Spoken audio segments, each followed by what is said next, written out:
Greetings, everyone. Jonathan Alexander here with the Los Angeles Review of Books, and I am delighted to have today as my guest on Writing Sex, Scott Branson, who is the translator most recently of a work from the way before times, not just before the pandemic, but from a bit of French cultural history and political history, Guy Ockenham's Gay Liberation after May 1968. Scott is currently visiting at Oberlin College and has a forthcoming book in October called Practical Anarchism, a Daily Guide, which will be published by Pluto Press. So, Scott, thanks so much for joining me. Thanks for inviting me. I'm excited to talk with you. Thank you. I'm really eager to hear about what brought you to translate this work by Guy Ockenham. Only a few of his works have been translated, most powerfully, a book called Homosexual Desire. And then also a little book that I'm incredibly fond of that was released by Semiotext, The Screwball Asses. So it's great to have an additional set of texts by Ockenham in English. Can you tell me a little bit about what brought you to translate this older and sometimes unjustly forgotten thinker? Yeah, well, so on my personal side, I had unexpectedly lost an academic position after organizing this kind of radical queer conference, and it felt like a political move, and so I was like looking around for things to do. Yeah. And I've always been interested in translating, and I realized that Ockenham, his first book that you mentioned, Homosexual Desire, was translated as hugely influential on, our sort of American queer theory. But yeah, so many of his other books weren't translated. Even Screwball Asses has been said not to be falsely attributed to him, because it was part of a collective text that the Phare wrote. And so his partner, Roland Saussure, says that that wasn't written by him, and Semiotext is republishing it. I just heard, I was talking with them without his name on it anymore. Oh, fascinating. Yeah. So, but it's interesting though, because one of the things that's really cool about this book is that he talks about writing within a kind of collective space. So it's interesting to have that misattribution. But yeah, so his books weren't translated. I was really interested in the ideas in Homosexual Desire, where he gives a sort of Deleuzian reading of homosexuality and capitalism from a revolutionary perspective, and seeing that what was lost in the translation in the sort of American context was a sort of actual political action, on the streets. And so the second book, as a kind of purist, I was like, oh, well, his first book's been translated, his second book hasn't been translated. Let me look at the second book, and I read it, and it was this collection of his sort of from the moment of his experience in May '68 and afterwards. So it's really grounded in the nascent gay liberation movement, and his sort of revolutionary or volutionary, as he would say, perspective. And I thought that it spoke so clearly to people who are doing organizing today. I'm someone who works in anarchist and queer trans spaces, and I was like, we need to read this. And then also, interestingly, it was the second half of his dissertation. He submitted Homosexual Desire in this book as his dissertation, so it kind of, they go together. So I just thought that it was interesting as a historical document, but also super relevant for our movements today. And so I had a political, motive in translating it. What you say completely rings true in my reading of your wonderful translation. The book does seem so contemporary, although also obviously very rooted in the aftermath of May 1968 and all of those uprisings and protests and political formations. I'll say that the notes are incredibly useful for situating and helping contemporary readers understand some of the very particular and specific political issues and figures that Ockenham is referencing. And yet, over and beyond that, you're right, the book just seems so incredibly contemporary as he's talking about both the movements of large scale, increasingly neoliberalized capitalism, as it touches on increasingly fascistic thinking, but then also on a very granular level, how people are living and understanding their lives.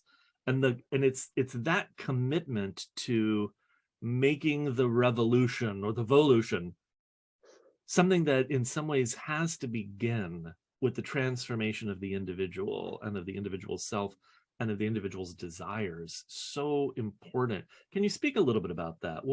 What's happening there that maybe is not only, I don't want to say against, but supplementing a class-based Marxism that is only looking at structures of class, and instead trying to understand that no, the revolution needs to penetrate how we live our lives from day to day. Say a little bit about that, if you don't mind.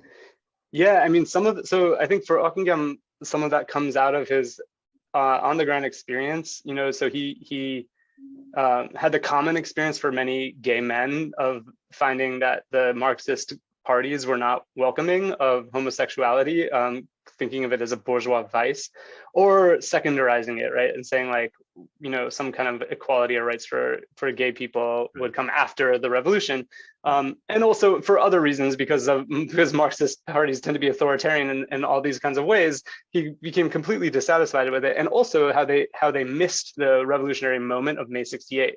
Right. And I think one of the things that I think resonates with people today potentially is that what he experienced in that like short time span of like kind of overturning all the things that had been structuring his world changed his life, right, and made a kind of new community, new connections for him that then translated into the founding of the phare, the Front Homosexuel d'Action Révolutionnaire. And so, you know, he experienced his life like changing. And I think that people, you know, who are at Occupy or Ferguson or during the George Floyd uprisings have probably experienced similar things, that you like shift the emphasis of your meaning of life when you see that people can come together in that way. But also he's speaking, you know, as a gay man, right? And saying that like desire is a fundamental experience of life and can't be like made to be second. And so the revolution, you know, in a way he uses the word cultural revolution because there's like a little bit of a, you know, they were sort of engaged with Mao at that time and eventually got over that when they realized that it wasn't really all that. But this idea that there needs to be a social revolution, like we can't have a revolution that's just class and like politics and leaves every other aspect of our lives untouched. There needs to be family abolition, you know, youth liberation, gay liberation, women's liberation. All those things are connected. Decolonization, you know. And so for him, he's like, he wants to destroy this society, and that would be in a way to liberate people's desires and allow them to live how they want. So you use the word abolition, you know, which seems like a very contemporary word, and I'm wondering if part of why Ockham maybe wasn't paid as much attention to for so long is on one hand the sort of skepticism about this sort of Marcusean, oh well, you know, if we just take a, you know, if we just liberate the individual, then desire will flourish and everything will be better, which is not exactly what Ockham proposes. I mean, it's more Deleuzian than Marcusean. But then also maybe part of what's been challenging about Ockham for the last couple of decades is there is this sort of abolitionist paradigm or impulse that I think has only really very recently come to seem really pressing and an important strategy for contemporary critical folk. Does that make sense? Yeah, totally. I mean, one of the things I really wanted to emphasize and bring out, and that in my introduction, I try to kind of put him in like from an anarchist perspective or a queer anarchist perspective, which I link with abolition. I think when people take him up, typically from within like an academic institution, and this is something he talks about in this book too, they will miss the kind of extent of his critique or what he wants to abolish or destroy, right? He doesn't like civilization or society as it is. He doesn't like the institutions how they are. He wants them all to go away and transform. And this is his like, you know, Fourierist, whatever, utopian kind of thinking too. So yeah, I think that's why he like couldn't really be fully integrated into an academic queer theory. So like someone, you know, he's super influential for someone like Lee Edelman's No Future, but you know, you have to go to like the kind of radical queer nihilist journal Baden to get the anti-civilizational aspects of Ockinghem out there, because and then this is something I tried to do in my work too. So yeah, I think it's just too threatening um, to people who are still identifying with the power structure in some ways. And this is something, yeah, in the book he talks about the kind of good life of leftists, the leftist social climb that turns a sort of seeming commitment to revolutionary politics into a job, you know. Right, I love it. One other dimension of this that I think might be challenging for contemporary readers, and yet something that I found exhilarating, was a little bit late in the book. Buckingham has this commitment when he's talking about homosexuality. He says, "I believe that homosexuality lived in a conscious way is more than a form of oppressed sexuality. It is not only a way of envisioning emotional relationships, it consists of more than a position toward the family and heterosexuality. I even believe that the homosexual vision of the world is, right now, the most radical way there is to speak about everything and act on everything." I think a danger for a contemporary reader is to understand that as a kind of identity politics. Mm-hmm. It's not. And I'd love to hear you sort of talk briefly about why is this not an identity politics? Yeah. So I mean, it's funny you bring up identity politics, because in the introduction I do connect that sort of that type of argument to the Combahee River Collective, a collective of Black feminists who sort of coined the term identity politics, which in a way that I think is radical and revolutionary, and then got sort of co-opted. But they're both making similar claims that there's like certain positions in the relation to the power system from which you can sort of envision the sort of transformations and revolutionary changes that would need to happen to lead to collective liberation, right? So that's the kind of thing he says, where like it's going through the most individual aspect of like homosexuality that leads to a kind of universal or collective liberation.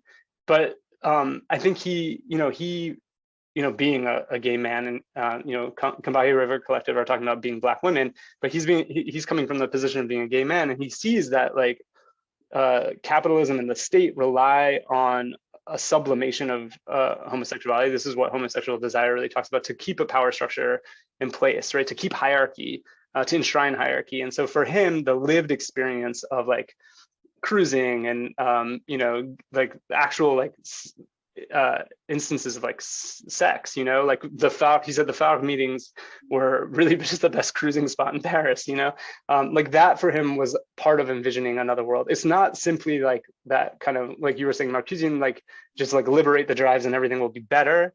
I think we would misread him or I mean, maybe in his most naive moments, he says something like that, but he also becomes a pessimist and says, we need to go through homosexuality and get rid of it, right? Because homosexuality is still tied to that power structure. Yeah. So we have to be willing to get rid of the things that we use now to define ourselves. Yeah, that's lovely. Thank you so much for your explication of that. There's something wonderful about looking back at these figures.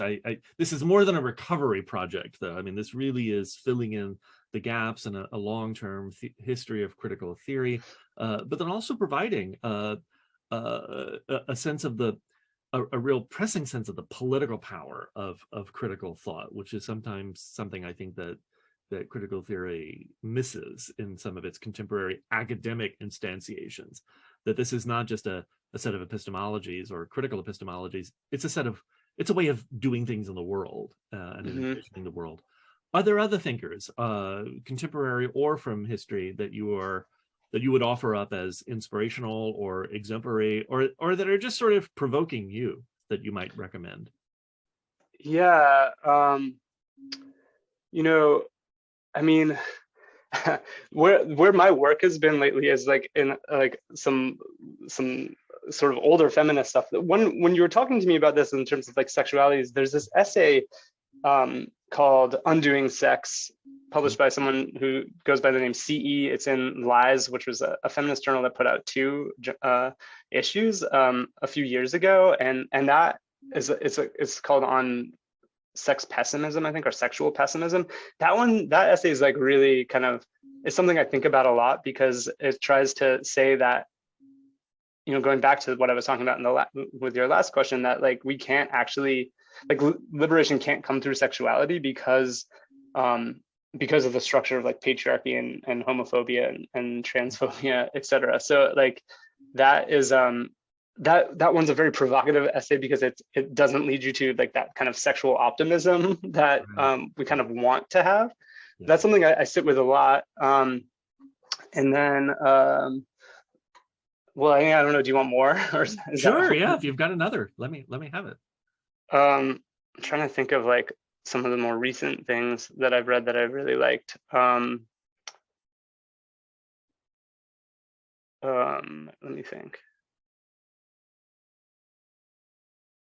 What a lovely moment to see such a just a flourishing of interest in some of this material, you know, not just historically, but to see so many different kinds of writers. You know, I'm thinking of all the trans writers that I've been inspired by recently, who really sort of pushing our comfort level about, is like, how do we, not just how do we identify, how do we think gender? How do we think these sorts of things?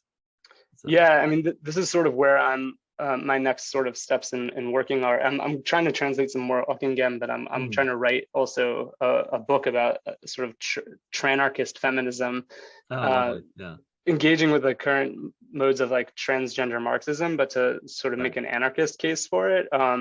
So there's a lot of really interesting work going on in trans studies now. Kaji Amin just published this essay that creating a lot of stir, called "We Are All Non-Binary Now."